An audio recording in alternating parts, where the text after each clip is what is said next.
Today in chapter 2 structure and physiography we will discuss about the coastal plain.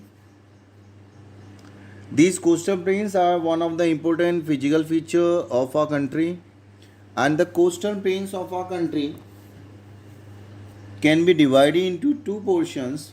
One is the plains of western coast, another the plains of eastern coast.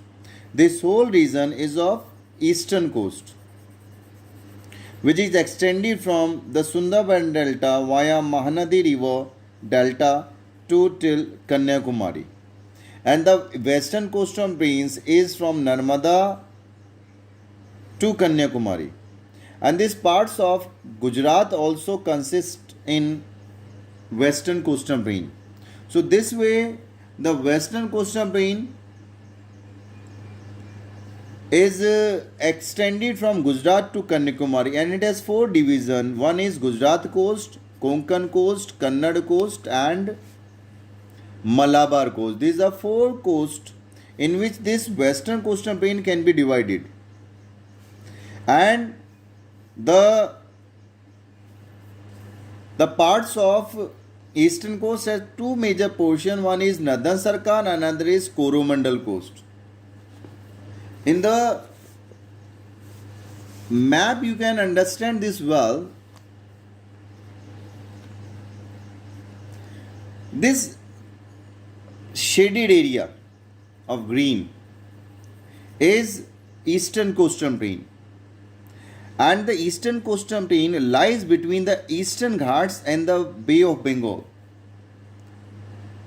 There are many rivers like Mahanadi in the parts of Orissa, Godavari and Krishna in the parts of Andhra Pradesh, and Kaveri in Tamil Nadu.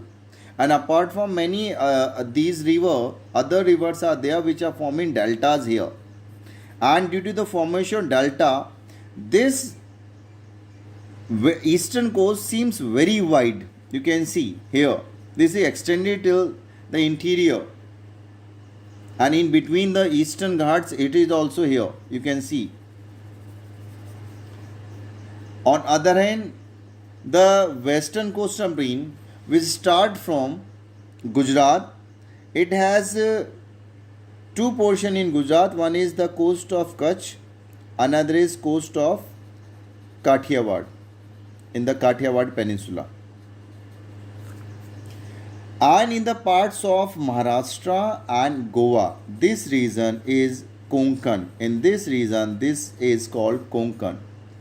And these parts of Karnataka, this coast is called Kannada coast. And in the parts of Kerala, the western coastal plain is called Malabar coast. And this western coastal plain you can see here, this lies between Western Ghats and Eastern Ghats, like eastern coastal plain. But the river which are passing from the western coastal plains, they are very small. Most of the river which rises from Western Ghat and flow toward the Arabian Sea and fall here, they are very small. Even these rivers like Narmada and Tapi, they are passing through a rift valley. That's why the speed is very high. And due to swift and fast river, these all river including Narmada and Tapi, they are not able to form delta. They are forming estuaries even. And due to the formation of estuaries over the eastern western coastal area, these are very small. They are very narrow as compared to eastern coastal plain. But these two plains over the western coast and eastern coast have their own importance. As you know, this is very narrow. Actually, this western coastal plain is emergent feature of peninsula, and that's why this provide facilities of ports and harbor. Like there are many ports like Mumbai in Maharashtra, Surat in Gujarat, Margao in Goa, Mangaluru in Karnataka, and Kochi in Kerala. These are very important and natural port, and they handle large amount of Indian trade. On other hand, there is a deficiency of ports and harbor, natural ports and harbor actually at the eastern coast. Most of the ports like Vishakhapatnam, this Paradip port, Madras in this Chennai port, these are artificial port. Reason, the depth of sea is very less, but this whole region which are blessed by large number of delta by Mahanadi, Godavari and Krishna and Kaveri, because of the formation of delta, these coastal plains are agriculturally very prosperous because in the delta river are forming khada soil.